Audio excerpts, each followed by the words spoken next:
Et c'est sur cette musique absolument épique de Alan Silvestri qu'on commence le nouveau podcast Clone Web qui est organisé pour la sortie de Avengers 2 au cinéma. Et donc je suis avec les Avengers de la critique ciné autour de cette table. On va tout d'abord commencer avec les deux petits nouveaux. À ma droite, il est beau, il est mystérieux. Il s'appelle Robert et il écrit pour le site filmdeculte.com. Si je dis pas de bêtises, salut Robert. Bonsoir. Oh, quelle voix suave. À ma gauche, on a un petit peu le parrain de cette émission, le pape. Il a un CV très compliqué, donc je vais essayer de résumer vite. Il est rédacteur en chef pour le Daily Mars. Il écrit pour Jekyll et le Parisien. Et il a co-réalisé Marvel Renaissance et Marvel Univers, 2 documentaires sur Marvel. Il s'appelle Philippe Gage. Salut Philippe. Ouais, bravo, ouais. Et il est chaud. Oh putain. Il est fatigué, faut pas lui en vouloir. Jet lag.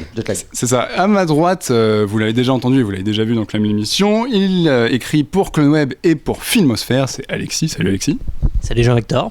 Et enfin, le patron de ces lieux, vous le connaissez évidemment puisqu'il fait du Starcast, du Clone Web émission, il fait tout, c'est le baron, c'est Marc. Salut Marc. Salut.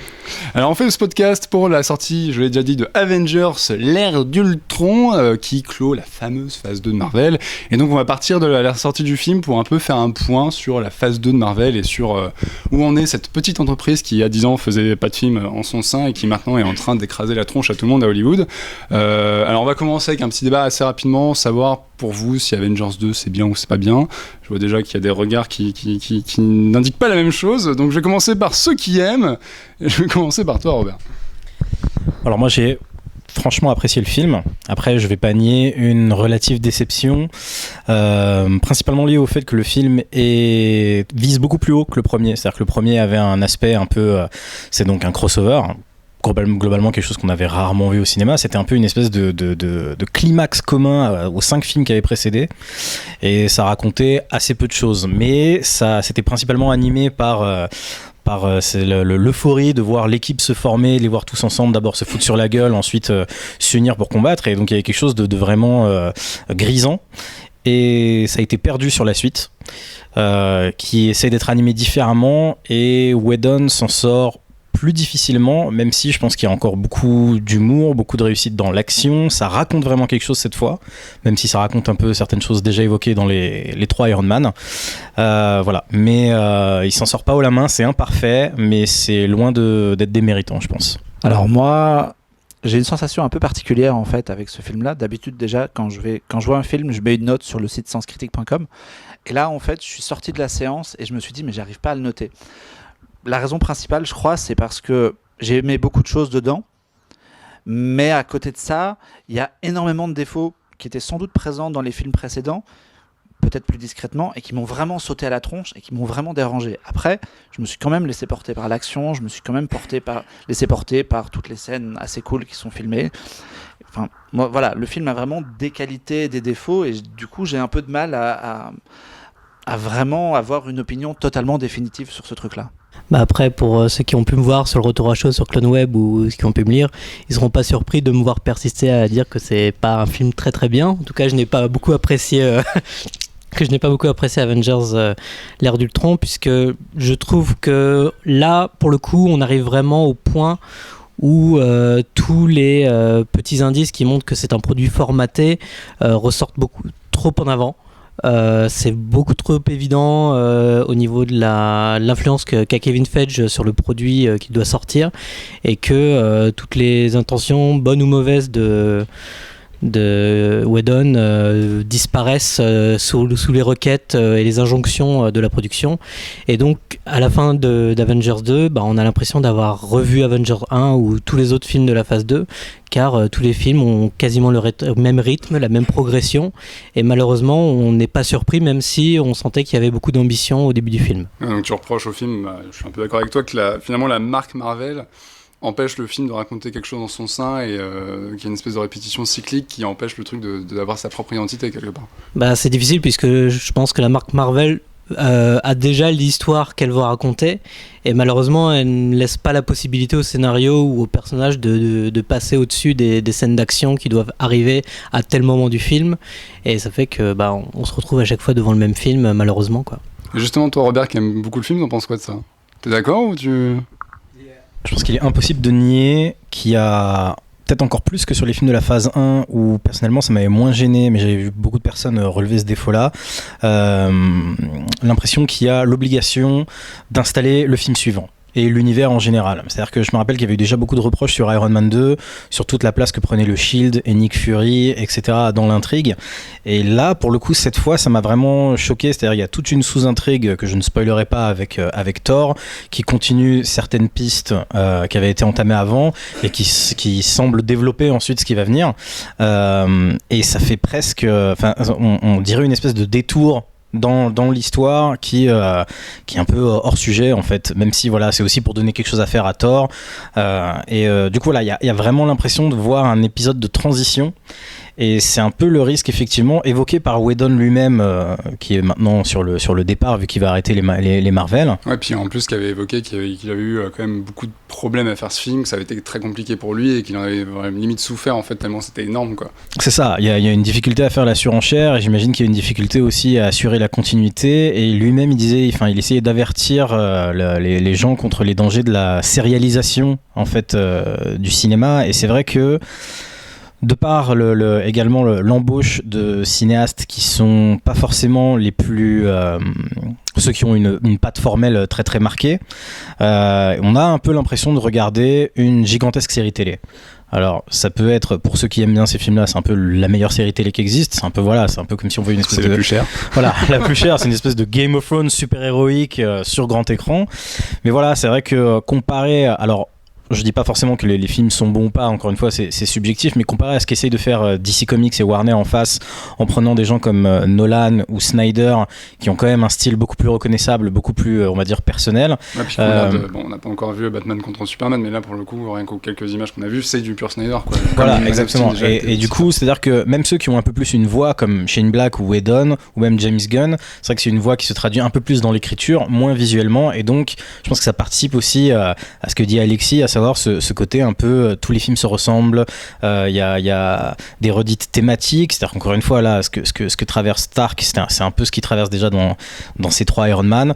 Il y a une redite même au sein des scènes d'action, c'est-à-dire qu'on a encore une fois un film dont le climax est le ou les gentils versus le méchant et son armée de soldats identiques. C'était déjà la fin d'Iron Man 2, c'était un peu la fin de Thor 2, c'était la fin du premier Avengers, et là c'est encore une fois à nouveau le cas, et c'est un peu dommage de voir que ça manque d'inventivité, là où je trouve que certains des autres films Marvel, notamment dans la phase 2, ont essayé de trouver une voie. C'est-à-dire que voilà, il y a une inventivité dans le climax d'Iron Man 3 avec Stark qui passe d'armure en armure, qui du coup transcende un peu le côté similaire que peuvent avoir ces climax.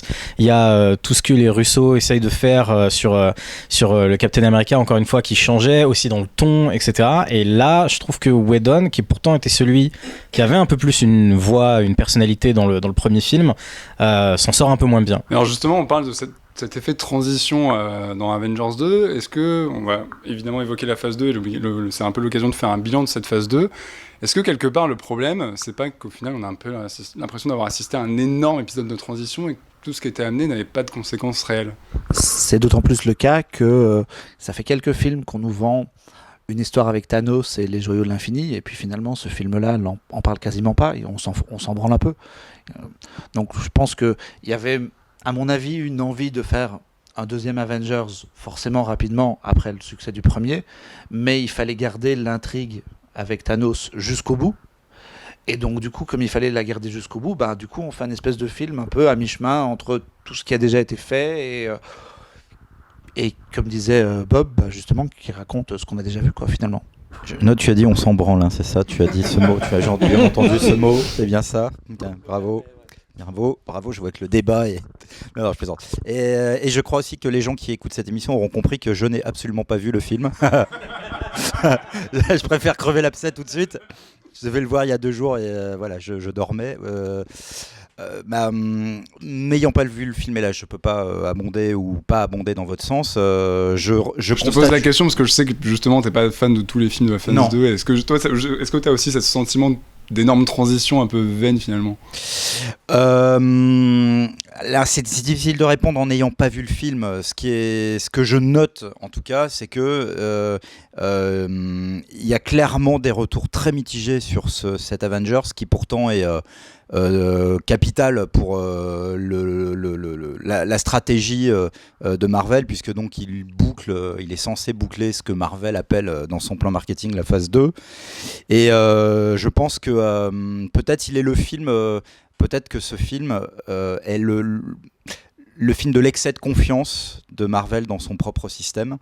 Peut-être que Joss Whedon s'est laissé déborder en effet par les injonctions de Kevin Feige sur la nécessité de respecter une charte, un univers, le fait que des intrigues ont commencé dans tel film et doivent être et que ce film-là doit annoncer des intrigues suivantes.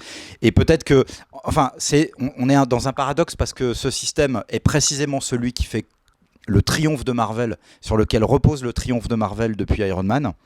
Et en même temps, c'est un système qui, si un film montre vraiment trop de faiblesses, c'est un système qui, et ça semble être le cas d'Avengers, de cette suite d'Avengers, c'est un système qui aussi pourrait qui pourrait causer la perte de Marvel.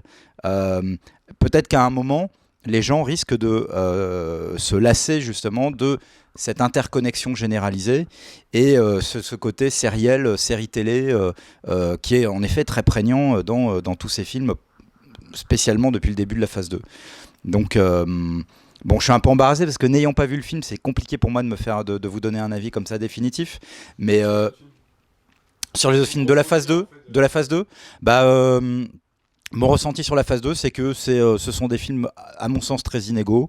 Pour moi, le meilleur, vraiment, reste le Captain America, le Soldat de l'hiver, où là, vraiment, je trouve que, justement, en effet, les frères Russo ont apporté on a l'impression de voir un film qui est dans son ton et sa forme nettement différent des autres films de cette phase 2. Et après, voilà, elle est... je serai jamais aussi sévère et critique que certains le sont vis-à-vis de ce que Marvel est en train de faire. Et en même temps, je peux pas dire que je sois totalement fan. Voilà, Les Gardiens de la Galaxie, c'est un film qui m'a pas complètement retourné le cerveau. Je trouve que c'est encore une fois extrêmement efficace, extrêmement habile. C'était une vraie prise de risque de Marvel. Mais voilà, c'est un film dont moi, voilà, que j'ai vu, qui m'a pas fait d'effet particulier. Voilà. Et c'est ça le problème des films de Marvel, en fait, c'est que je trouve qu'il n'y en a aucun qui sont, à part peut-être Thor 2, dans cette phase 2, il n'y en a aucun qui sont des nanars vraiment, voilà, où on peut hurler aux nanars. Mais voilà, on a affaire à des films de série, avec une charte très prégnante et un code graphique et narratif très prégnant aussi. Et le seul qui s'en est échappé jusque-là, pour moi, c'est Captain America, le Soldat de l'hiver. Voilà. Donc j'ai un avis mitigé. Moi, j'aimerais bien revenir justement sur le mot transition que tu as utilisé pour Avengers 2. Pour moi, Avengers 2, contrairement au premier, ce n'est pas une transition, c'est vraiment un épisode supplémentaire, puisque autant le premier Avenger, il y avait vraiment le côté un point de non-retour, où pour la première fois, donc les héros se rencontraient et faisaient une action commune, et plus rien ne serait comme avant, après le premier Avengers, que celui-là, en dehors de l'apparition de nouveaux personnages, l'histoire d'Ultron, en tout cas ce que ça raconte, ça ne change rien à l'univers qu'on connaissait déjà dans les autres films et ceux de la franchise Captain America. Ça ne change rien à ces franchises-là, c'est juste un épisode supplémentaire, à part évidemment, sans spoiler, l'apparition de nouveaux personnages pour les Avengers, mais moi j'avais l'impression vraiment de voir juste un film en plus, mais qui bouleversait pas comme avait été le premier Avengers l'univers Marvel. Donc je l'ai pas vu, donc je pose la question, mais est-ce que le film, son côté transition ne réside pas dans le fait qu'il pose les bases du futur arc Civil War? Effectivement, il pose un peu de Civil War, mais pas complètement. On va dire qu'à l'exception peut-être d'une ou deux scènes d'opposition philosophique, on va dire entre guillemets, entre Stark et Rogers, qui sont un peu les têtes du groupe. C'est pas tellement de l'install pour ça. Et c'est vrai que j'ai lu quelque part en fait que Captain America, le Soldat de l'hiver, a une qualité d'event, en fait, comme on en a en BD, c'est-à-dire qu'effectivement c'était quelque chose qui chamboulait complètement l'ordre établi, avec les révélations que, je pense que je spoil personne un an après, les révélations que Hydra avait infiltré le Shield. Je déconne, je l'ai pas vu moi. Désolé. Et effectivement, ici, il y a un peu moins de ça. Il y a évidemment certaines choses qui bougent, mais on n'est pas dans ce niveau où, comme le dit Alexis, dans ce que Avengers apportait, dans l'union de l'équipe et le fait que voilà, oh putain, d'un coup, il y a un vortex, il y a des extraterrestres qui débarquent, donc le monde, même s'il y avait déjà des super-héros, n'est plus du tout comme avant. Voilà, ces deux films-là ont changé la donne d'une manière dont Avengers ne le fait pas vraiment. Et c'est peut-être ça en fait la déception des gens, c'est que comme Avengers à chaque fois est comme un peu le chapitre ultime, le crossover ultime de chaque phase, peut-être que les gens s'attendaient à un truc qui allait tout bousculer avec Avengers 2, ce qui n'est pas forcément le cas. C'est ça, finalement, on a techniquement les films de la phase 1 qui étaient, on va dire, indépendants les uns des autres, se menaient tous vers Avengers, alors que les films de la phase 2 finalement ne mènent pas vraiment tous vers Avengers 2. C'est-à-dire qu'on reprend évidemment les personnages tels qu'ils ont évolué, enfin tels qu'ils le sont à la fin de leurs films respectifs de la phase 2, mais par exemple ce qui se passe concrètement dans Thor 2 n'a aucune incidence, enfin le film pourrait ne pas exister, que Avengers 2 serait pareil, encore plus évidemment pour les Gardiens de la Galaxie qui au détail près d'une des pierres de l'infini n'a aucun lien avec les autres films Marvel, quels qu'ils soient, que ce soit Avengers 2 ou les autres. Voilà, et Iron Man 3 concluait un peu l'arc de Stark et ne mène pas non plus vraiment à Avengers 2, vu que comme je disais, il y a des aspects d'Avengers 2 qui répètent certaines choses de Stark des premiers films dans son conflit, dans son besoin d'héritage, dans ce qu'il crée, etc. Est-ce que justement, quelque part, c'est pas une déception ça, quand on a tous vu la phase 1, c'était des films qui présentaient chaque personnage et vraiment l'univers prenait forme à l'écran avec Avengers, et on se disait que finalement la phase 2 ça allait être pas Avengers à tous les films, mais qu'il allait avoir vraiment une interconnectivité constante, et que finalement on a vu des films qui encore une fois peut-être hormis les Gardiens de la Galaxie parce qu'il est pas sur Terre, mais qu'on pensait pas qu'un Thor 2 ou qu'un Iron Man 3 soit peut-être aussi insignifiant pour l'univers. Est-ce que c'est pas une déception finalement que cette interconnexion soit pas si présente que ça à l'écran dans les films de la phase 2? Si, en fait, il y a effectivement peut-être un problème. Après, c'est aussi intéressant de ne pas avoir que de l'interconnectivité et d'avoir des films qui peuvent tenir tout seuls. Après, c'est l'autre risque, comme disait... ouais, voilà, sinon c'est Avengers tout le temps. Sinon, comme disait Philippe, on peut se lasser de ce côté sériel, etc. Même si je pense que c'est quelque chose qui est très à la mode, rien que le succès actuel des séries télé, le binge-watching, tout ça, montre qu'on est on est face à un public qui est très friand de ce genre de narration, en fait. Mais après, voilà, il faut aussi que les films puissent se tenir par eux-mêmes. C'est-à-dire que, encore une fois, comme disait Philippe, Captain America, le second, se tient complètement par lui-même. On n'a pas besoin d'avoir... on pourrait l'appeler... on pourrait lui donner un autre nom, ça pourrait ne pas être Captain America, et c'est l'histoire d'un mec qui travaille au sein d'une agence du gouvernement et qui découvre que les méchants ont infiltré son agence, et ça fonctionne parfaitement. C'est pas nécessairement lié à l'univers Marvel. Après, il s'intègre parfaitement à l'univers Marvel. Et idéalement, voilà, c'est le film qui montre idéalement à quoi devrait ressembler un film Marvel. C'est un film qui tient tout seul et qui en même temps construit quelque chose. Et c'est pas tellement le cas d'Avengers 2, parce que Ultron paraît un peu sous-exploité, et ce qui installe le suivant semble se lier superficiellement un peu au reste de l'intrigue, etc. C'est vraiment dans la dernière minute du film, hormis la scène post-générique, qu'il y a ce changement qu'on attendait en fait. C'est vraiment dans les 30 dernières secondes ou dernières minutes qu'on a ce changement, mais bon, on n'a pas l'impression que la suite nous raconte quelque chose à l'avance, quoi. Et juste par rapport à cet effet déceptif, moi je peux pas dire si je suis déçu par la phase 2 dans son ensemble en termes d'interconnexion. Je pense que visiblement, en tout cas sur l'ère d'Ultron, il y a manifestement, moi je sens davantage un sentiment de déception pour l'instant. Je vois davantage de gens qui me disent qu'ils ont été déçus par le film que l'inverse. C'est dommage pour Marvel quand même, parce que ce deuxième Avengers était vraiment, il y a eu une attente quand même très très forte depuis le premier Avenger. On s'attendait à quelque chose de 10 fois plus fort, de 10 fois plus qui allait annoncer la phase suivante, etc.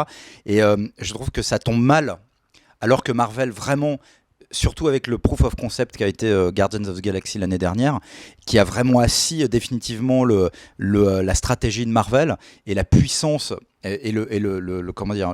la puissance de ce logo, de cette marque.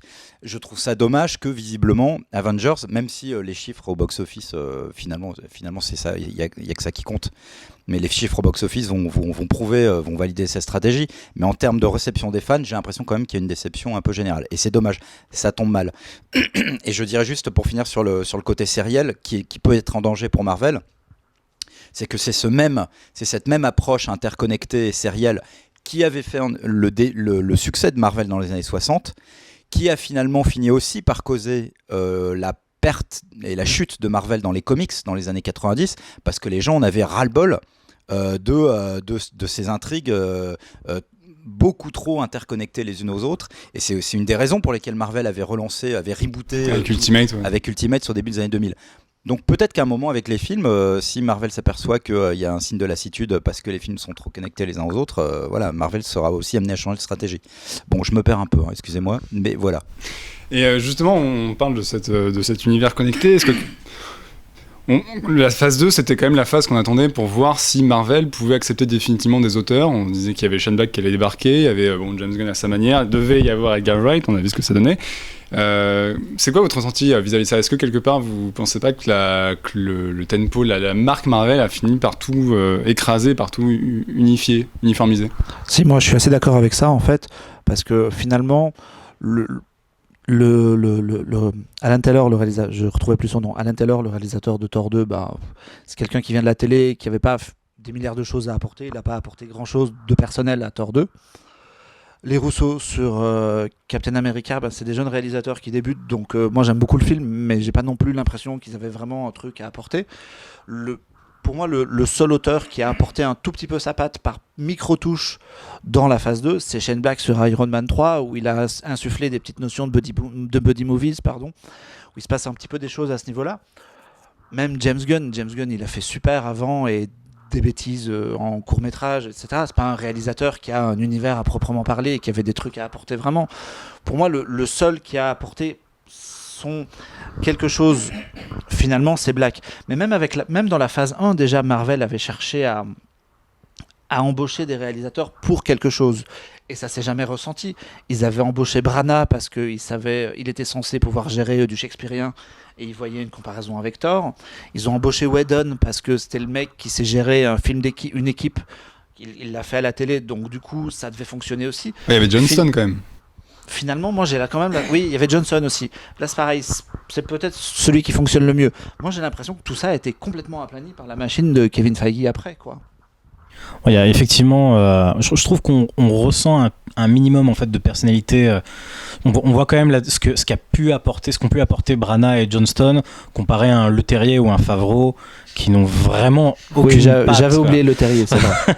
Tu vois, il y a un léger soupçon. Je suis d'accord qu'effectivement au final c'est la machine Marvel qui prime. Et je suis d'accord aussi pour dire que Shane Black est vraiment celui qui s'est le plus approprié le projet. Mais en fait l'année 2014 a été, enfin, on verra encore les ramifications que ça aura, mais a été décisive pour Marvel. C'est-à-dire que des films qui sont, enfin, il y a 2 films qui sont sortis, qui sont Captain America 2, qui a très très bien marché et qui était réalisé par des mecs qui ont aucune patte. Je sais pas à quel point c'est eux qui sont responsables de la principale qualité du film, on va dire de sa personnalité, ce côté un peu thriller 70s d'espionnage, etc. Vu que les scénaristes sont les mêmes que sur le premier, je pense que cette tonalité-là vient du scénario principalement plutôt que des Russo. Il y a Edgar Wright qui se fait virer de Ant-Man en 2014. Et à l'époque, je me suis dit, le carton des Russo prouve à Marvel qu'ils n'ont pas besoin de mecs comme Edgar Wright. Ils n'ont pas besoin de se prendre la tête avec des mecs qui vont être moins malléables, qui vont vouloir trop s'imposer, etc. Mais ensuite, et donc ils vont prendre des Peyton Reed, etc. Mais ensuite, ce qui s'est passé, c'est qu'il y a le film de James Gunn qui a cartonné, qui n'est pas non plus le film effectivement où visuellement il s'impose le plus, mais qui, on va dire, a un ton qui est un peu propre à James Gunn, qui est voilà, un peu décalé, un peu plus second degré, même si l'humour et la légèreté a souvent été là dans les Marvel. Et c'est le film qui a le plus marché avec Iron Man 3, donc de Shane Black, et Avengers de Whedon. Et c'est les 3 qui ont le plus de voix en fait. C'est les 3, même si ce sont des scénaristes avant d'être des réalisateurs, c'est les 3 qui ont un peu plus de personnalité. Donc j'espère que le succès de ces films-là peut faire dire à Marvel, bon bah prenons, ayons des couilles un peu, prenons des risques, prenons des mecs qui vont apporter quelque chose de plus, et ne prenons pas juste des Guy Hamilton et des John Glenn et des tu vois, tous les mecs qui ont fait les James Bond et qui n'avaient rien à dire face au brocoli en fait, quoi. Après, c'est marrant parce que tu as cité Iron Man 3, Avengers et Gardiens de la Galaxie, qui sont 3 films qui ont quand même énormément de similitudes au niveau de l'écriture, au niveau de l'humour, et quelque part, c'est un peu les fers de lance de la formule Marvel, tu vois, c'est pas... Oui, mais quelque part, après, ils prennent des... Auteur est un trop grand mot pour ces mecs-là, probablement, mais ils prennent des gens qui, après, se fondent aussi dans leur vision des choses. Et Wright, quelque part, aurait collé à ça. C'est aussi quelqu'un qui apporte avec lui un certain regard, un certain recul, un peu, pas complètement du second degré, mais voilà, c'est quelqu'un qui joue avec le genre, qui joue avec les codes, etc., comme l'ont prouvé ses films. Et j'imagine que son Ant-Man aurait continué à faire ça. Et rien que quand je vois le gag du train dans la bande-annonce d'Ant-Man, je suis prêt à mettre ma main à couper que c'est un gag de Wright, parce que c'est vraiment le genre de truc un peu décomplexé, un peu conscient de soi qui est capable de faire Edgar Wright. Et donc voilà, c'est quelqu'un qui collait un peu à la perception, on va dire, de Kevin Feige de je sais pas si la machine Marvel ou le style Marvel a été vraiment imposé par Iron Man et la gouaille de Robert Downey Jr. qui du coup déteint un peu sur tout le reste des Marvel, qui sont très dans l'humour, très voilà, même ce qu'a fait Whedon, il y a souvent de la tournure en dérision un peu des héros, ce que subit Loki dans le film, ou même ce que Black a fait sur Stark dans Iron Man 3, ça joue beaucoup sur cette image-là. Et peut-être qu'après ils peuvent trouver des mecs comme Wright qui ont une personnalité et qui correspondent aussi à leur vision des choses. Ou alors ils peuvent continuer à prendre des Russo, vu que visiblement ils leur ont donné les clés du royaume, et maintenant c'est eux qui vont faire non seulement Civil War, mais les 2 prochains Avengers. Ouais, non, je suis pas trop d'accord sur Iron Man 3 et les Gardiens de la Galaxie. Enfin, ça fait sens ce que tu dis, mais moi j'ai plus l'impression que ce sont des cautions qu'autre chose, quoi. Les Gardiens de la Galaxie et Iron Man 3 et Avengers, en effet, c'est des films derrière lesquels, bon, on peut dire qu'il y a des mecs qui ont des pas d'auteur, mais une personnalité. Mais au final, ça reste des films qui se fondent mais totalement dans la formule Marvel et dont le soi-disant côté décalé, pour moi, c'est vraiment une sorte d'alibi, un truc presque de marketing qui derrière est un écran de fumée, quoi. Moi, j'ai détesté Iron Man 3. Mais c'est un film que presque je méprise, quoi, tellement je trouve qu'il a dégueulassé, il a saboté Iron Man. Alors pour moi c'est le meilleur de tous les Marvel, si tu veux. Mais je te prends ici et tout de suite, mec. Ça va se fighter, mais direct. Et pourtant j'adore Shane Black, et alors peut-être qu'en effet il s'est réapproprié le film quelle que soit la traduction qu'on fasse de ce film. Moi à l'arrivée ce que je vois c'est un film ultra cynique, visuellement très moche, filmé n'importe comment, les scènes d'action sont d'une illisibilité dégueulasse, quoi. Et donc que ce soit Iron Man 3 ou les Gardiens de la Galaxie, pour citer vraiment ces deux-là qui ont été le plus en effet mis en avant dans le style, ce sont les films de l'écurie Marvel les plus irrévérencieux. Pour moi, c'est une irrévérence de façade et qui est là surtout pour envoyer des petits clins d'œil à la critique et aux fans. Voilà. Mais derrière, finalement, on retrouve le même alliage de espèce de tongue-in-cheek, là, un peu second degré, van légèrement provoque, mais pas trop, code couleur, charte graphique des films identiques, jusque dans les effets visuels. Bon, voilà, je vois pas en quoi ces films finalement se démarquent plus. Je trouve que le Captain America des frères Russo se démarque beaucoup plus que ces deux films-là. Mais voilà, après il y a débat, mais je vais te taper. Philippe, je te suis justement sur le côté caution de l'emploi de Shane Black, puisque si on se rappelle bien, donc la phase 1, donc on a Iron Man 2 avec qui Jon Favreau, ça s'est mal passé. On a Kenneth Branagh sur Thor, avec qui ça s'est mal passé. On a aussi Joe Johnston sur Captain America, qui n'a pas été remployé. Enfin, ceci dit, Joe Johnston, il était hyper content de son film pour le coup. Ah oui, il était hyper content de son film, mais justement, à chaque fois, les expériences de tous les réalisateurs en dehors de Whedon sur tous les films, ça s'est mal passé.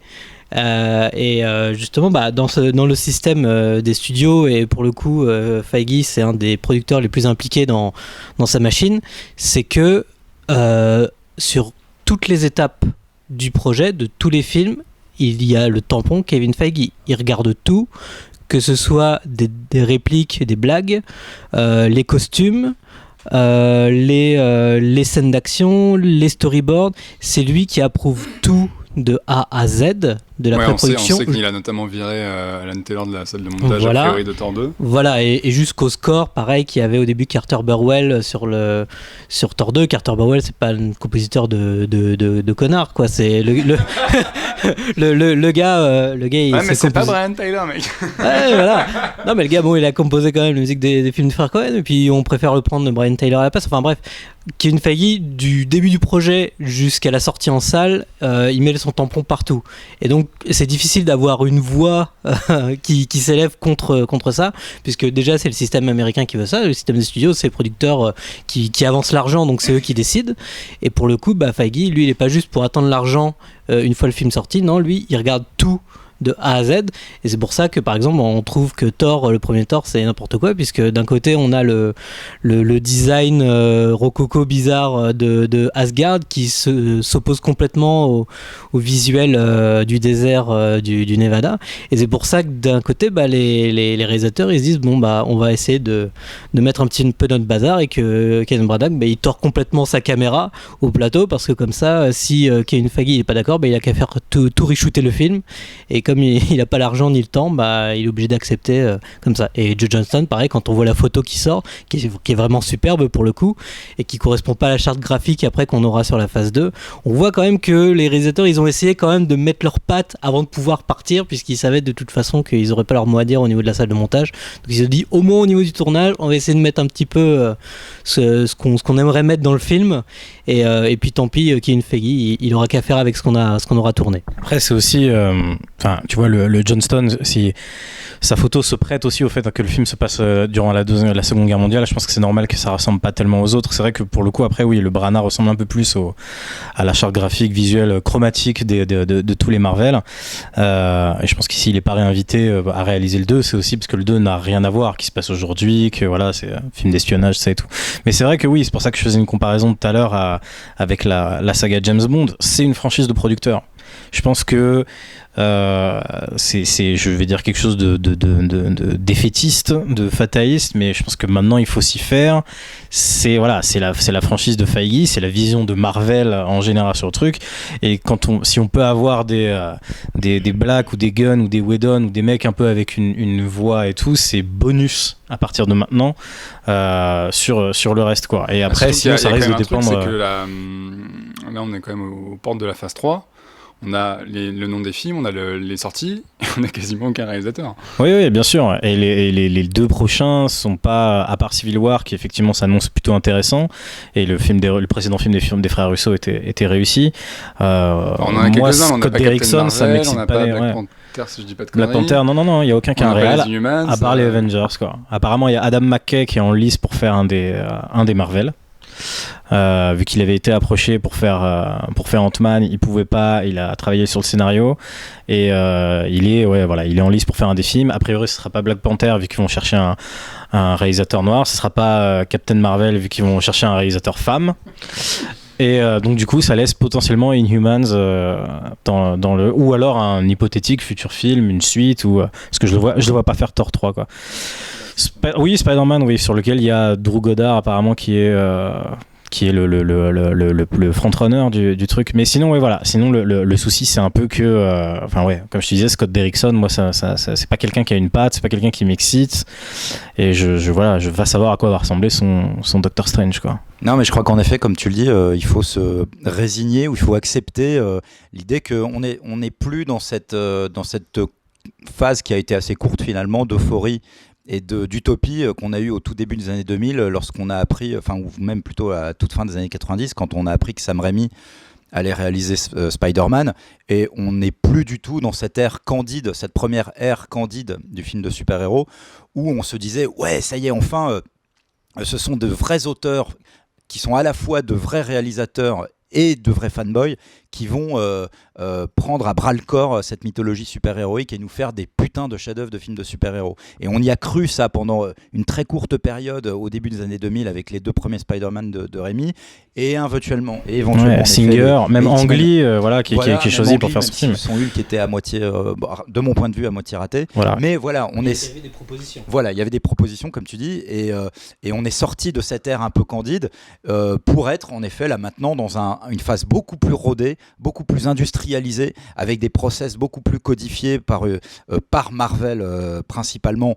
Parce que donc DC Warner c'est encore autre chose, je ne sais pas si on en parlera ou pas, mais voilà, on est dans une ère beaucoup plus industrialisée par Marvel qui a parfaitement compris qu'en effet, comme tu dis, ils vont pas s'emmerder à recruter un cinéaste qui a de la bouteille, qui a du répondant, qui a des prétentions, qui aurait des ambitions artistiques, qui iraient à l'encontre de la compagnie. Tu vois, donc maintenant, en effet, le mettre à bord, c'est Feige. Pour l'instant, les chiffres lui donnent raison de toute façon. Les actionnaires sont contents. Il apporte une plus-value de fou furieux à Disney. Donc voilà, c'est lui le seul mettre à bord. Et le but des réalisateurs sur les films Marvel à venir, Remplir le contrat, quoi. Voilà, et d'être comme des réalisateurs de séries télé. Voilà, avec peut-être un peu plus de standing, je dirais. Est-ce que justement vous pensez pas que ce ton et cette manière d'écrire, cette manière de faire des blagues dans les films, ça va aller à l'encontre de ce que Marvel, parce qu'on est quand même devant une espèce d'énorme crescendo depuis le début, on est quand même censé monter en puissance avec le méchant ultime, ce sera évidemment Thanos, mais voilà, monter face à des menaces de plus en plus grandes et des films qui vont devoir taper de plus en plus fort et avec de plus en plus d'impact. Est-ce que justement la formule ne va pas mettre des bâtons dans les roues à cette montée dramatique, quoi? Ouais, bah c'est ça, c'est qu'ils vont être, c'est le syndrome du toujours plus qui forcément au bout d'un moment va se heurter à un plafond de crédibilité, quoi. Tu peux pas inventer une nouvelle menace globale à chaque nouveau film. Voilà, après Thanos, en effet, qu'est-ce que ça sera, tu vois? Vraiment, je sais pas. Il sera très intéressant de voir comment Marvel va savoir se réinventer, parce qu'ils vont être obligés, le studio Marvel va savoir se réinventer dans 3 ou 4 ans. Après, je dirais le diptyque, le prochain diptyque Avengers. Voilà. Ça passera peut-être par les Black Panther, Inhumans, qui vont apporter un nouveau ballon d'oxygène à cet univers et le faire partir dans d'autres directions.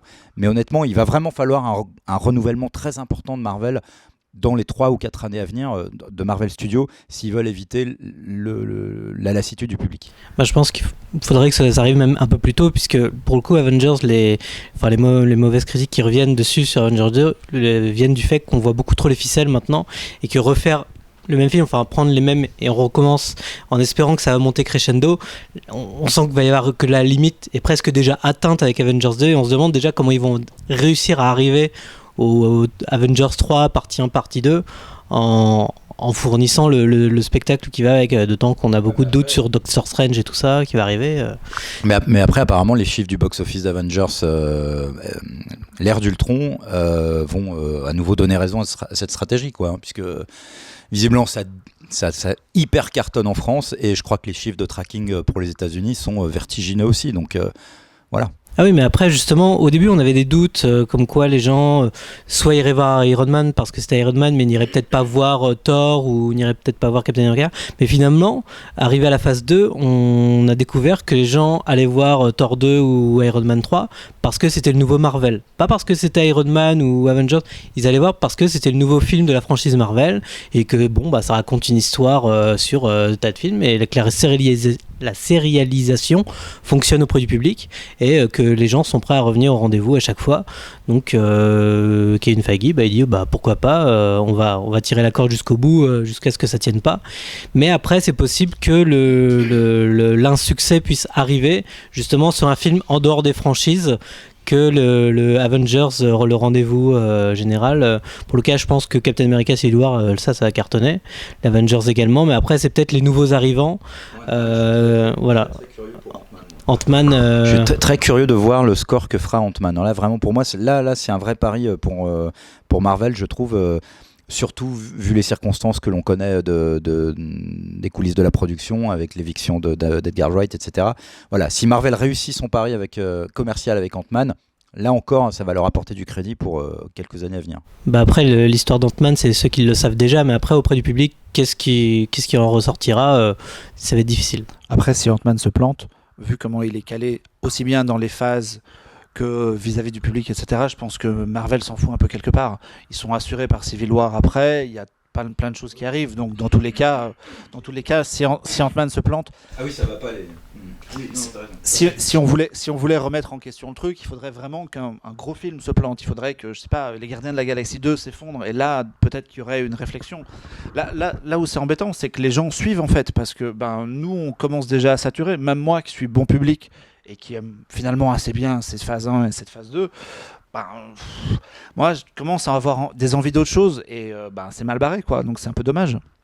C'est ça, oui, effectivement, qui est dommage parce que les films de la phase 2 aussi, c'était aussi l'occasion, à part Gardiens de la Galaxie, d'avoir des films qui étaient que des suites. Autrement dit, on sortait un peu. Moi, déjà, un des trucs que j'aurais reproché au film de la phase 1, c'est qu'au bout du 5e, là, quand on est à Captain America, la formule commençait un peu déjà à se voir. C'est-à-dire, c'était un peu tout le temps le même genre d'origin story et tout. Et donc, c'était rafraîchissant d'avoir un peu, voilà, Iron Man 3 qui est une vraie suite, Thor 2 qui est raté, mais parce que ça raconte rien, voilà, mais qui du coup était une suite aussi, Captain America qui raconte beaucoup de choses et qui est une suite.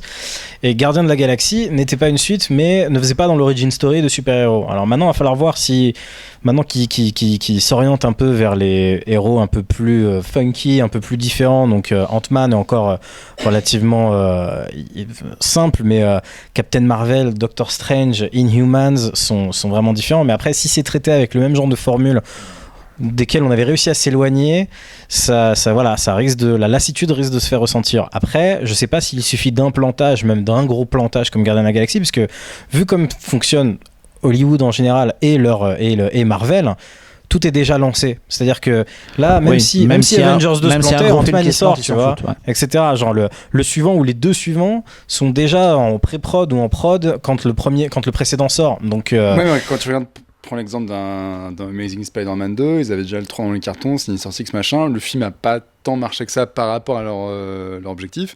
Et aujourd'hui, c'est oui, mais parce que c'était la suite immédiate, parce que c'était le même mec, mais mine de rien, tu remarqueras que Spider-Man continue, et quelque part, je sais même pas si c'est une bonne chose que ça continue, vu que là, on va avoir droit au deuxième, voire troisième reboot, simultané sur 2 années consécutives de Spider-Man, avec un film d'animation en 2017, produit et écrit par Lord et Miller, donc ça se trouve ça sera génial, mais bon, quand même vaguement superflu, et à nouveau un reboot, certes pas une origin story, la film d'animation c'est 2018, et un reboot par potentiellement Drew Goddard, 2017. Et produit par Marvel en 2017. Ouais, pour les films Marvel. Donc voilà, 2 reboots sur 2 années consécutives d'une franchise qui a déjà connu 2 films récemment et 10 ans avant une trilogie. C'est vaguement n'importe quoi. Et moi, généralement, comme Marc, je suis plutôt bon public, j'aime plutôt les films Marvel, j'adore les blockbusters, etc. Mais c'est vrai que là, même moi, je commence à dire, faut arrêter de déconner. Ça devient un peu, c'est un peu, quand on voit, surtout en ce moment-là, donc là, il y a le Cinema Convention à Las Vegas, donc tous les studios présentent leur planning. Il y a une photo qui a circulé sur Twitter récemment du planning Disney, sur 24 films.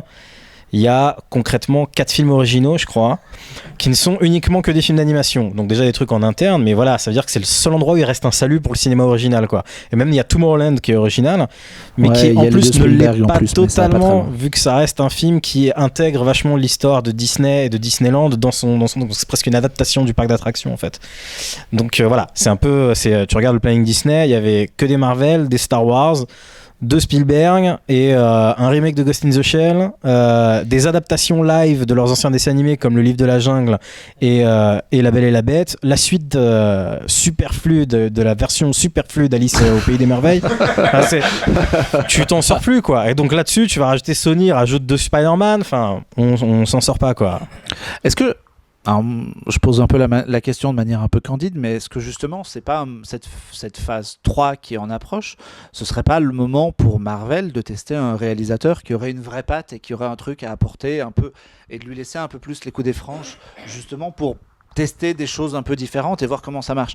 Moi, quand on parle de ça, j'ai toujours une pensée pour la saga Harry Potter et le 3e film. Parce que finalement, Warner Bros, à un moment donné, ils ont eu cette envie de filer de la liberté à un réalisateur. Quaron a fait Le Prisonnier d'Azkaban, qui est sans doute le meilleur film de la franchise, et ça a marché. Le succès a été au rendez-vous, la critique était plutôt bonne, ça a marché. Donc pourquoi est-ce que, enfin, je suis peut-être un peu naïf dans ma manière de réfléchir, mais pourquoi est-ce que Kevin Feige se dit pas, bon ben voilà, pour je sais pas, pour Spider-Man, je vais prendre vraiment quelqu'un qui a vraiment des idées, qui peut vraiment apporter quelque chose à mon univers et secouer un peu les trucs, quoi. Bah, et alors déjà, je crois que Azkaban est C'est une très bonne question, mon vieux. Je voulais juste le dire. Je crois que Azkaban, malheureusement, même si on est tous d'accord pour dire que c'est le meilleur, je crois que c'est aussi celui qui a le moins bien marché. En tout cas, sur le territoire américain. Je crois que c'est les fans qui ont le moins apprécié le 3. Possible. Et surtout, comme tu dis, il faudrait que ce soit sur un film comme Spider-Man où on va dire que le succès est presque garanti. En fait, mais effectivement, je pense pas qu'on risque de voir des réalisateurs avec une vraie patte sur des films entre guillemets risqués comme Captain Marvel ou Black Panther ou Inhumans. Tu vois, ils auront jamais les couilles de foutre quelqu'un qui risque de faire gripper la machine si bien huilé jusqu'à maintenant, quoi. Tu vois. Après, oui, moi je suis entièrement d'accord et j'espère que c'est ce que DC va réussir à faire sur les prochains parce que Snyder pourra pas tout réaliser. Donc prendre Lord et Miller sur Flash par exemple, vu qu'ils sont pour parler, ce serait bien. Prendre des James Wan qui apparemment est attaché à Aquaman, même si je suis pas contre les films de James Wan, c'est déjà un peu moins intéressant. Mais après le problème, le plus gros risque que s'ils prennent un réalisateur, on va dire auteur et qui a des idées, le vrai gros risque, c'est que s'il fait un bon film, et bah, tous les autres ils devront être bons aussi, quoi. Et ça va être terrible parce qu'il faudra que tous les autres films qui arrivent derrière soient au niveau. Et là, Kevin Feige il va dire merde, il va falloir que je vais devoir dealer avec le fouet dans ma cage au lion avec tous mes auteurs pour que mon univers il tienne encore la route. Et ça va être difficile. C'est ça, a jamais gêné DreamWorks de faire des films de merde après les dragons. Hein. Donc bon, vu le truc dans lequel ils sont retombés maintenant, je pense que je sais même pas si c'est vraiment quelque chose dont ils tiennent compte, quoi. Non, puis pour revenir sur Azkaban, effectivement, je pense qu'on est tous d'accord pour dire que c'est le meilleur film de Harry Potter. Mais en fin de compte, ils se sont rendus compte après, en prenant Mike Newell, qui a quand même torché la coupe de feu comme pas possible, que de toute façon, avec la marque, en fin de compte, le réalisateur, qu'il soit bon ou pas, il s'en branle. Ce qui compte, c'est la rentabilité. Et peut-être que, effectivement, ils ont pris des risques avec Azkaban, mais effectivement, les fans, après, en retour, disaient ouais, il est bizarre, c'est pas les mêmes décors. Et faisaient chier pour des trucs qui étaient en fait assez. Qui avaient peu d'importance au final, qui pourtant qui étaient vraiment prégnants sur le résultat. Mais finalement, la formule, c'est pourquoi faire compliqué quand on peut faire simple, tu vois. D'ailleurs, on va voir qu'ils vont prendre pour la trilogie spin-off Fantastic Beasts, je sais plus comment ça s'appelle, etc., de Harry Potter, quoi. Ils ont pris David Yates qui va réaliser le premier et qui a fait la fin, les 3 ou 4 derniers Harry Potter. Donc typiquement, c'est le Yes Man par excellence. Voilà. Le problème est réglé. Juste là, Jean-Victor, tu as prononcé le mot marque, mais c'est exactement ça. Nous sommes... Non, c'est toi ? Marc, jeu de mots. Oh, gens qui nous écoutez, esclaffez-vous avec nous. On dirait des dialogues de... Non, mais quand on parle de super-héros et donc des héros Marvel, en effet, c'est vraiment le terme est totalement adéquat. Et ce que Marvel a justement, ce qu'on peut au moins apporter au crédit de Marvel, quoi qu'on pense des films, et moi je suis vraiment pas fan de tous les films, mais au moins il y a un truc qui est clair, c'est qu'aucun d'entre eux, à part peut-être Iron Man 3, bon, mais ça n'engage que moi, mais aucun d'entre eux n'a jusqu'ici abîmé les marques. Ils se sont toujours démerdés pour faire des films qui, quoi qu'il arrive, que ce soit Captain America, Iron Man, Hulk, Thor, les Gardiens de la Galaxie, ils ont fait des films qui objectivement ne portaient pas atteinte à l'intégrité artistique de la marque, de la propriété intellectuelle. Et avec Spider-Man, la raison pour laquelle finalement Sony est en train de rendre son tablier et que Marvel très intelligemment récupère la fabrication du prochain film, la raison pour laquelle Sony rend son tablier sur Spider-Man, c'est que les deux Spider-Man de Mark Webb, ils ont clairement abîmé le personnage. Ils ont, voilà, de l'aveu général, et c'est encore plus patent avec le deuxième film, qui est vraiment un nanar absolu. C'est les deux films de Mark Webb, produits par Sony et produits par Avi Arad, qui a quitté Marvel en 2006. Ces deux films Spider-Man ont abîmé la marque. Et quel que soit le choix du réalisateur pour Spider-Man, Marvel se débrouillera pour trouver quelqu'un qui saura comment faire pour attirer de nouveau, ressusciter l'envie de Spider-Man chez le public, chez les fans, et faire un film qui ne va pas abîmer la marque. Et pour ça, je pense qu'on peut faire confiance à Marvel. Que le réalisateur soit un yes man ou pas, ils se démerderont pour faire un film qui tiendra la route sur le design du costume, sur la mythologie générale, et sur un minimum de qualité garantie. Voilà, que n'avaient pas les films de Mark Webb. Voilà. Mais justement, en parlant de ce respect de marque, etc., est-ce que finalement le futur et peut-être l'alternative, ce serait pas de prendre des films qui explosent littéralement ce qu'on connaît des personnages? Par exemple, je pense au prochain 4 Fantastiques. On n'a évidemment pas vu le film, mais ne serait-ce que dans le choix des acteurs qui sont différents. Par exemple, ils ont pris un noir pour jouer Johnny Storm, etc. Est-ce que c'est peut-être pas ça l'alternative et une idée pour tenir sur le long terme, de complètement à chaque fois péter le moule et le réinventer systématiquement? Ouais, je pense que je sais pas ce que va donner le film, on l'a pas vu. Moi, je reste circonspect, même si finalement je suis plus curieux que je ne pensais au vu des 2 bandes annonces qu'on a vues jusqu'ici des 4 Fantastiques. Mais je pense que dans le cadre de ce film-là, en effet, on est dans un truc où la Fox laisse peut-être un tout petit peu de marge de manœuvre à Josh Trank pour imprimer un semblant de regard différent sur les personnages. Et là, on est dans une franchise sur laquelle Marvel n'a aucun pouvoir, puisque donc le film est fabriqué chez Fox. Donc oui, ça peut être une solution. Et j'espère que le film sera bon. Ils ont aussi Deadpool qui s'annonce quand même comme un film rated R, où justement ça va être un truc de super-héros ouvertement violent, ou ouvertement peut-être transgressif. Est-ce que ça fera un bon film, forcément, tu vois, ça, je sais pas, mais c'est peut-être ça l'alternative pour peut-être péter la machine Marvel dans l'avenir, quoi. Oui, c'est ça, effectivement, en fait, les films de chez Fox, enfin, disons que les films Marvel hors Marvel tentent un peu plus. Je sais pas effectivement ce que va donner le film de Josh Trank. La dernière bande-annonce m'a pas vraiment rassuré parce que j'ai un peu l'impression de voir un produit générique, mais c'est vrai que sur le papier, la façon dont lui il en parlait avec ses références à Amblin ou à Cronenberg, au moins il tente quelque chose. Pareil, le Deadpool va changer parce que ce sera, comme tu dis, du film rated R qui va casser le 4e mur, etc., de ça et tout. Et on a le retour de Singer sur la saga X-Men qui a un peu nettoyé ce qui avait été fait un peu avant le Matthew Vaughn, je parle. Donc voilà, qui est plutôt bénéfique. Est-ce que Marvel peut se risquer à prendre des mecs comme ça? Malheureusement, j'ai pas l'impression. Et justement, en parlant de cette influence de Marvel sur l'entreprise, est-ce que d'un autre côté, est-ce que vous pensez qu'il peut y avoir une formule similaire en phase parallèle? Je pense évidemment à DC Comics, parce qu'on a à peine évoqué le sujet, mais voilà, DC est en train de mettre en place son univers au cinéma. Est-ce qu'il y a une place finalement pour vous pensez 2 super franchises comme ça, avec des rendez-vous tous les 2 mois, etc., et le même succès pour les 2? Tous les studios essayent. En ce moment, chaque fois que Sony, dès qu'ils ont la possibilité d'annoncer une franchise, dès qu'ils acquièrent une licence, ils annoncent un univers. On nous parle d'un univers Transformers. Tout le monde a envie d'avoir ce genre de truc. Et je sais pas si par contre le spectateur va suivre.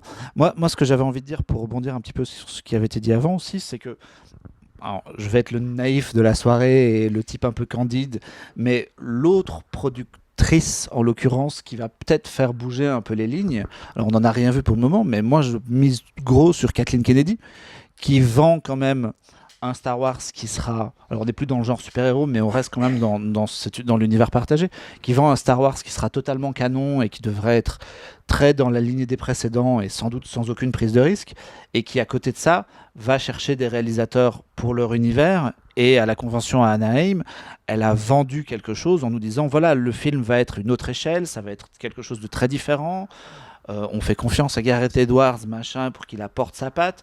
Donc on se dit peut-être que la solution, elle est aussi justement de faire ces trucs-là. On pourrait avoir 42 épisodes de Captain America si à chaque fois c'est confié à un réalisateur différent, qui le met dans un genre différent, dans une case différente, et finalement qui casse un peu ce rythme de films tous similaires. C'est ça, effectivement, c'est vrai que, alors donc c'est le business plan qui a un peu été pris par maintenant tous les studios. Donc comme tu dis, on annonce un univers partagé Transformers, on annonce un univers partagé Roi Arthur, on annonce un univers partagé Robin des Bois. Non mais je plaisante pas, Ghostbusters, etc. C'est devenu le truc. Et donc Star Wars en est un des outre DC, parce que DC on va dire qu'il y avait un passif en comics qui justifie un peu ça. Star Wars, il y a quelque chose évidemment de mercantile, mais il y a quelque chose de super excitant dans l'idée, voilà, moi je rêve rêve, ça devient comme une espèce de passation pop art. C'est genre Star Wars par Gareth Edwards, Star Wars par Josh Trank, Star Wars par Abrams, Star Wars par Rian Johnson, et on peut aller loin comme ça. Effectivement, vu que les Star Wars, si les spin-offs, les films qui maintenant s'appellent donc Star Wars Anthology, sont complètement détachés de la continuité, contrairement à la nouvelle trilogie, du coup il y a moins de, comment dire, il y a moins il n'y a pas le cahier des charges. Il y a pas, tu peux faire un film qui va être complètement différent. Je me rappelle que la toute première rumeur qu'il y avait eu, c'était un film à la 7 Samouraï par Zack Snyder dans l'univers de Star Wars. Je signe direct, tu vois, parce que tu sais que tu veux pas forcément t'attacher à un film où, ok, donc là il faut que je fasse un truc qui a un rapport avec les Skywalker et qui dénature pas ce qu'il y a dans le 6 et il faut que j'annonce le 8 et le 9, etc. Ce que fait Edwards, lui, il le fait entre guillemets tranquille. Et encore, ça s'inscrit, donc on sait maintenant que c'est le vol des plans de l'étoile noire et tout. Mais voilà, tu fais ton truc, tu fais ta tambouille et tout machin, et Trank va faire la même chose. Et j'imagine les futurs réalisateurs des spin-offs aussi vont pouvoir s'en donner à cœur joie. Et là, je vois davantage un Cuarón être pris sur un des spin-offs plutôt que sur un des films de la saga continue, quoi. Bah après, sur Star Wars, il y a toujours eu un univers étendu. Après, avant, c'était les films qui imposaient les canons, et puis après, on avait soit les jeux vidéo, les romans, toutes les choses qui pouvaient se rajouter à côté, les BD, tout ça. Après, il y avait surtout de la très mauvaise littérature à côté. C'est plutôt ça qu'il faut dire. Aussi, il y avait les séries télé, enfin, qui étendaient l'univers, et là, pour le coup, là, ce sera les films qui établiront justement un nouveau canon, mais bien sûr, il y aura toujours l'univers étendu sur Star Wars. Que justement, ce que j'aime bien chez Marvel et tous les trucs des comics, c'est qu'ils ont suffisamment de personnages et d'histoires pour couvrir un petit peu autant de films qu'ils le voudraient.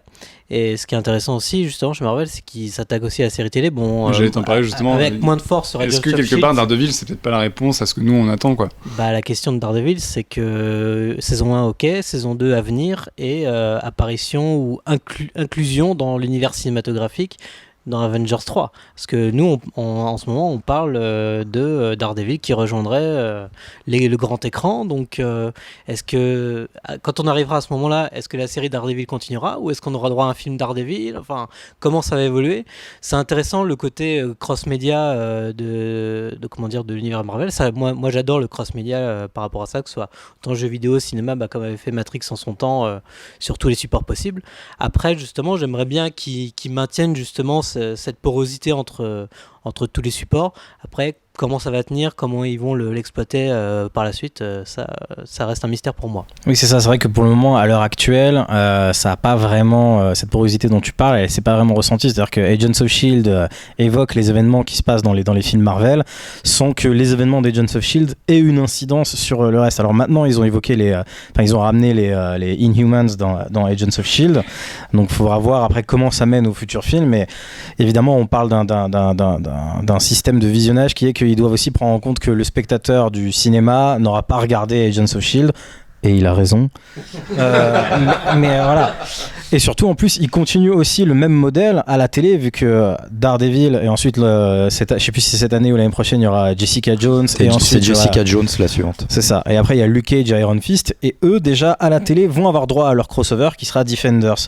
Donc après, est-ce que les Defenders seront dans Avengers 3? Est-ce qu'ils auront un vrai rôle? Ou est-ce que ce sera genre juste une espèce de caméo au milieu d'une gigantesque scène d'action en mode genre, regardez, dans tel quartier de New York également, il se passe quelque chose. Ils se battent encore contre l'inévitable armée de soldats identiques du méchant. Dans leur contrat, je crois que les comédiens, il y a des clauses qui stipulent qu'ils doivent accepter le principe d'être ensuite réquisitionnés pour les films. Oui, c'est ça. Enfin, Marvel, c'est vrai qu'ils sont comédiens de Defenders. La réciproque n'est pas vraie d'ailleurs. Les stars des films n'ont pas du tout, je crois, d'obligation, elles, de jouer dans les séries télé. Enfin, c'est pas obligatoire, même si on en a vu dans Agents of S.H.I.E.L.D. Oui, Samuel Jackson et Kobe Smulders ont fait des apparitions. Jamie Alexander de Thor aussi, etc. Après, est-ce que c'est la réponse à voir? Moi, je t'avoue, donc j'ai pas encore vu l'intégralité de la série Daredevil. J'ai vu que les 5 premiers épisodes, et pour le moment, j'ai pas vraiment vu quelque chose qui change de série network, des séries des chaînes non câblées, alors que je m'attendais à avoir quand même un gain de qualité au-delà de juste la violence. J'entends des gens qui parlent de séries plus adultes, etc.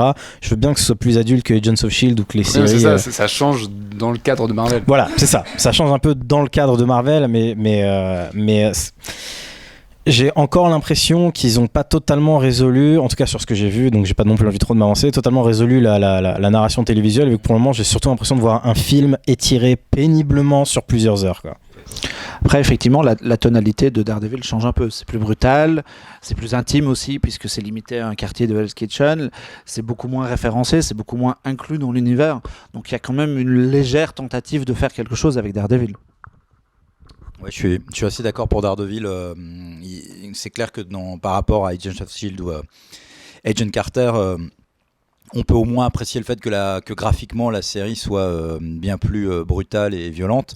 Mais c'est exactement ce que tu as dit. Moi aussi, j'ai l'impression d'avoir vu, et j'ai vu le dernier épisode hier, j'ai vraiment l'impression d'avoir vu un film, vraiment un long film de 13 heures assez péniblement étiré avec de très longues scènes de dialogue, vraiment un aspect bavard très prégnant quoi. Ouais, vraiment tu sens qu'ils étirent juste pour voilà. remplir les Maintenant, 13 épisodes.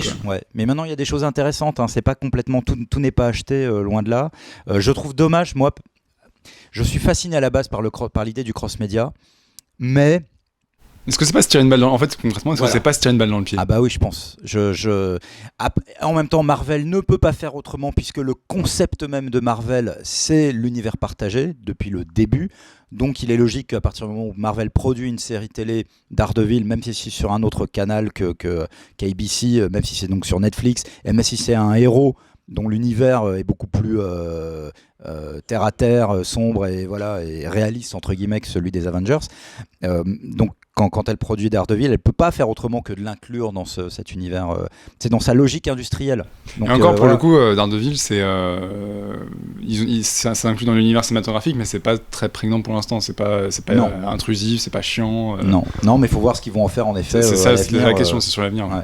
Mais je trouve ça. En fait, je commence à regretter, mais là c'est une réflexion de vieux con. Je commence à regretter l'époque où on avait un film qui se tenait en lui-même, qui n'avait pas besoin pour exister d'être inclus dans un grand univers partagé, et où on avait au maximum une trilogie. Tu vois, c'est fini tout ça. Maintenant on est dans ces espèces de films qui sont des boulons dans une gigantesque machine. Et l'apport est pas colossal quoi. Comment ? L'apport de cet univers géant par rapport à des trucs qui se tiennent pour eux-mêmes, en fait, il est minime quoi. Après c'est une question de génération. Peut-être qu'en effet tous ces films s'adressent vraiment à une nouvelle génération de spectateurs qui ont été beaucoup plus sevrés aux séries télé, nourris aux séries télé que quelqu'un comme moi. Enfin en même temps je dis ça, mais j'ai adoré les séries télé depuis que je suis gosse. Mais c'est la systématisation. Oh là là, c'est la jet lag.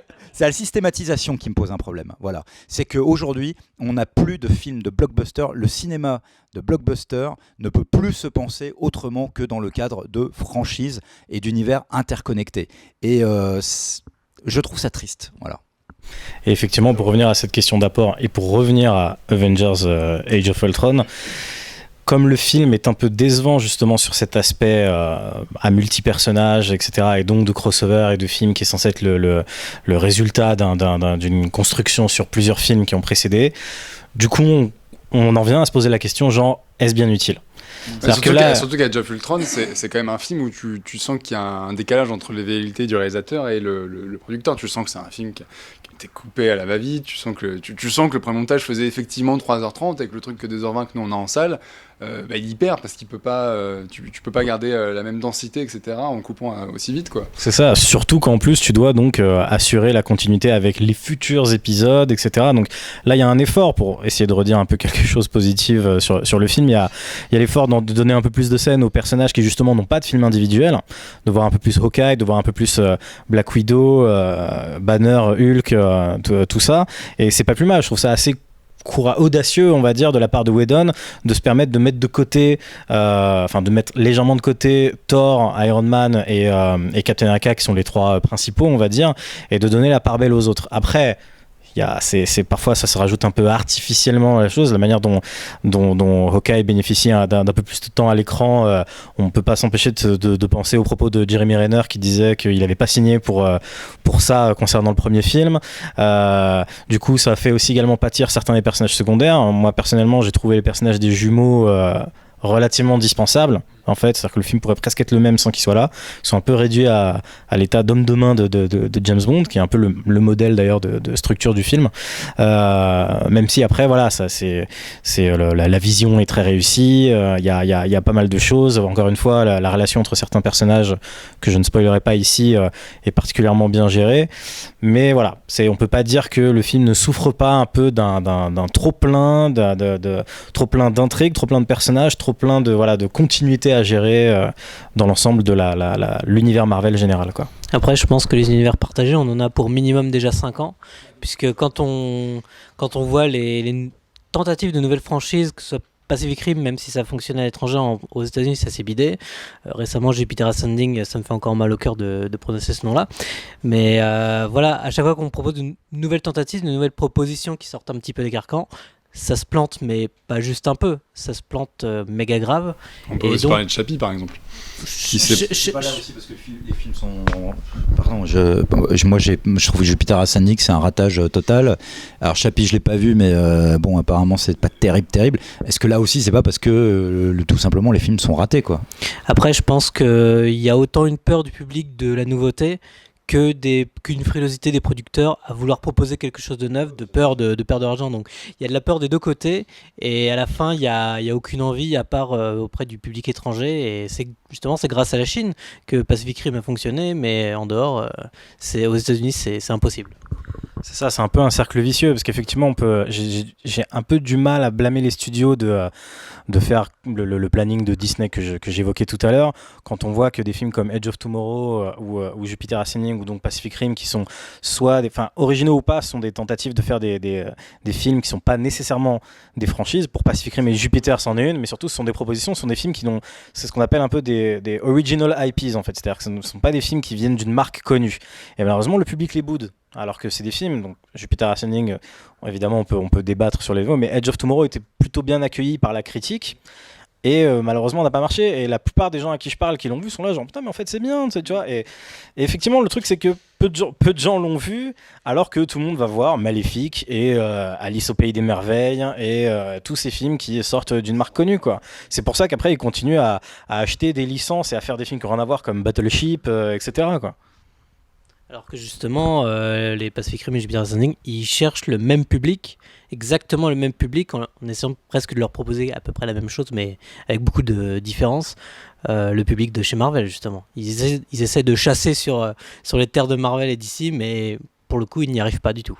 Et on va bientôt finir l'heure du podcast, parce qu'on a bientôt on va dépasser les durées. Mais alors justement, pour finir, est-ce que concrètement Marvel Studios n'est pas en train de répéter les erreurs Marvel n'est pas en train de répéter les erreurs qu'ils ont fait sur le papier, c'est-à-dire que ils se sont embrigadés dans des personnages qui n'en finissent plus, et que à terme ils sont plus capables de produire quelque chose de nouveau. Et comme les lecteurs de Marvel, ils lisent certains cycles et ils s'arrêtent pendant des années, etc. Est-ce qu'on n'est pas retombé finalement sur le même schéma que sur les comics? Le potentiel d'Avengers, de l'équipe d'Avengers, c'est que justement, et comme ça a été le cas en comics, les membres de l'équipe peuvent constamment changer. Donc techniquement, ils peuvent continuer ad vitam.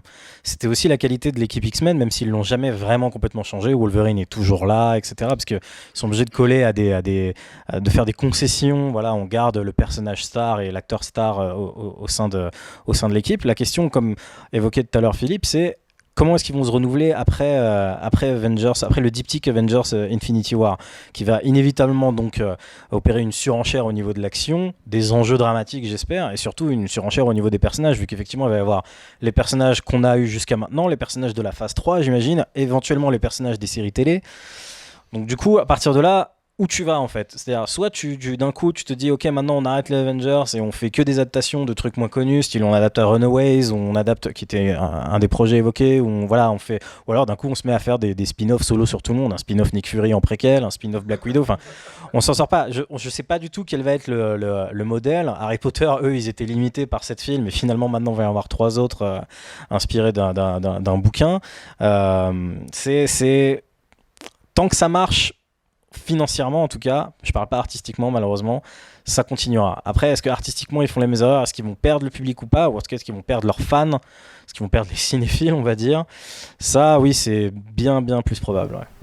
Non mais c'est vrai, c'est une question intéressante parce que ce à quoi on assiste avec Marvel est vraiment un cas d'école. On n'a jamais vu jusqu'ici ce que Marvel accomplit depuis Iron Man et depuis Avengers.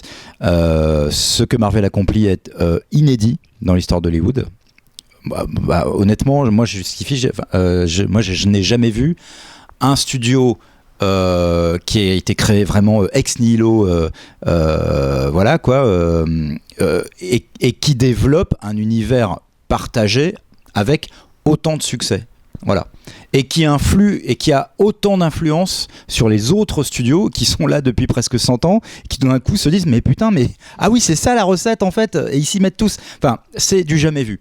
Et donc rien qu'à ce titre, c'est très intéressant de voir en effet comment Marvel va s'en sortir pour les 5 années à venir, parce qu'ils peuvent pas faire 15 Avengers, enfin c'est pas possible. Il y a bien un moment où ne serait-ce qu'en plus avec le turnover des comédiens, bon voilà, Downey Jr., je sais pas son contrat jusqu'à quand il est jusqu'à 3e Avengers. Bon voilà, après est-ce que Iron Man sera toujours là et donc incarné par un autre comédien qui sera toujours Tony Stark, est-ce que enfin je sais pas, c'est vraiment très très curieux. Est-ce que Marvel se résoudra à pourquoi pas créer des franchises de toutes pièces? C'est-à-dire, est-ce que Marvel tentera de sauter le pas, de produire un film, de créer un film qui soit, bon, pourquoi pas un film de super-héros, mais qui ne soit pas une adaptation d'un de ses comics? Pourquoi pas finalement? Ça pourrait être ça la solution. Je sais pas. Voilà, moi je suis complètement, j'ai pas la réponse. Pour l'instant, les chiffres donnent raison à la stratégie de Marvel, cette stratégie d'interconnexion des films, qui risque d'être artistiquement de plus en plus compliquée à appliquer au fil des années. Mais pour l'instant, les chiffres lui donnent raison. Quand les chiffres cesseront de lui donner raison et quand Marvel aura affaire à 1, 2 ou 3 échecs, là, il sera temps en effet de se poser la question du changement de stratégie. Et alors là, quelles seront les options? Là, je sais pas. C'est très intéressant à observer. Moi, je nuancerai un petit peu ton propos sur le côté inédit, puisque moi, en fait, le côté Marvel, ça me refait penser aux Universal Monsters d'une certaine époque, où le studio Universal, pour contrecarrer, je sais pas, la RKO qui avait les grands auteurs comme Orson Welles ou la Fox qui faisait les grands péplums, Universal, ils se sont dit, on va se définir avec les films de monstres, avec les Dracula, le Garou et tout ça, où ils ont racheté toutes les franchises. T'as raison. Ouais. Et que je pense que s'ils étaient allés plus loin, je pense qu'ils seraient arrivés à un moment à une sorte de crossover, ou en tout cas peut-être des personnages récurrents, peut-être comme Van Helsing, qui seraient allés de film en film. Peut-être qu'ils seraient allés jusque-là. Mais je pense pas qu'ils aient eu le même impact. Je pense pas qu'ils aient eu le même impact que à Marvel aujourd'hui, manifestement, depuis au moins Avengers, quoi. Mais en tout cas, justement, je te rejoins complètement là-dessus, sur le fait que Marvel soit sorti en tant que studio même, soit émergé maintenant en tant que studio cinématographique qui en impose par rapport aux autres institutions à Hollywood, et qu'on aime ou qu'on n'aime pas, tous les films Marvel qui sortent, ils font partie de l'histoire du cinéma maintenant. Qu'on aime ou pas, c'est vraiment pour le coup quelque chose d'inédit, et ça fait partie de l'histoire du cinéma. Et je pense que arrivé à un moment ou un autre, ça périclitera quoi qu'il arrive, parce que c'est vrai qu'on peut pas arriver jusqu'à Avenger 25 sans qu'il y ait un minimum de changement ou de reboot ou quoi que ce soit. Donc je sais pas jusqu'où ça ira, mais bon, j'ai quand même déjà un petit peu peur, déjà rien qu'à partir de cet Avengers 2, où là ça devient difficile à la fin, parce que là je sais pas trop vers où ça va, étant donné que les films commencent déjà un petit peu tous à se ressembler. Voilà, de toute façon, en plus, la question plus générale, c'est est-ce qu'il y aura un essoufflement un peu de cette vague de films de super-héros que d'aucuns qualifient d'overdose actuelle. Malheureusement, tout cartonne. Moi, je me rappelle d'une époque où on a enchaîné coup sur coup Elektra, Fantastic Four, Man-Thing, etc., Catwoman. J'ai l'impression qu'il y avait quasiment plus que des... Ghost Rider, Blade 3, enfin, j'ai l'impression qu'il y avait quasiment plus que des merdes qui sortaient. Et le genre n'est pas mort, il n'a que mieux renaît de ses cendres, quoi, tu vois. Donc...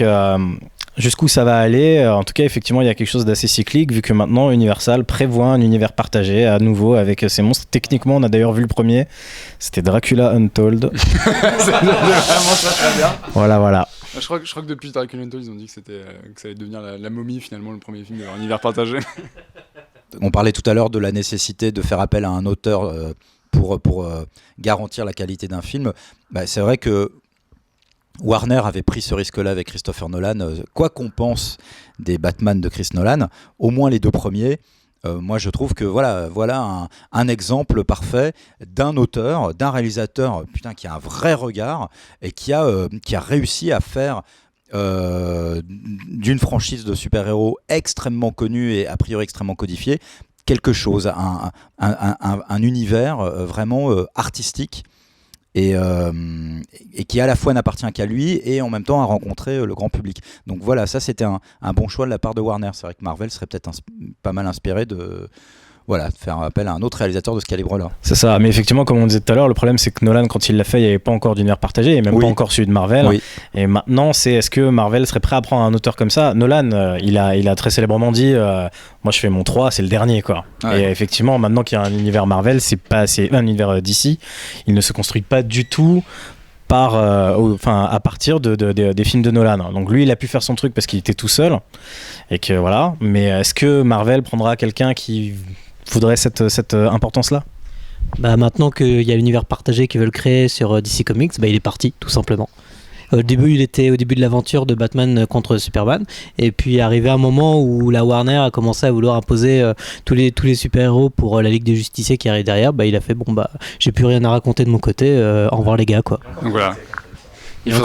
Finalement, il faudrait faire un dîner de cons entre Christopher Nolan et Kevin Feige. Je vais voir ce qu'ils ont à se raconter. On aura peut-être la solution. Oh là là, quel dîner de cons.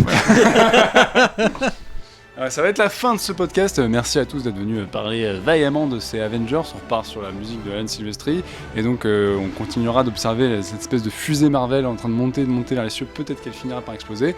En tout cas, on sait tous que vous irez voir Avengers 2. Donc, n'hésitez pas à commenter sur CloneWeb et sur SoundCloud et sur tous les endroits où on mettra ce podcast. Et sur les réseaux sociaux aussi pour nous dire ce que vous en avez pensé. Et on vous dit quand même bon film si vous allez voir Avengers 2. On espère que vous avez kiffé. Et on vous dit à la prochaine. À la prochaine. Ciao. Ciao.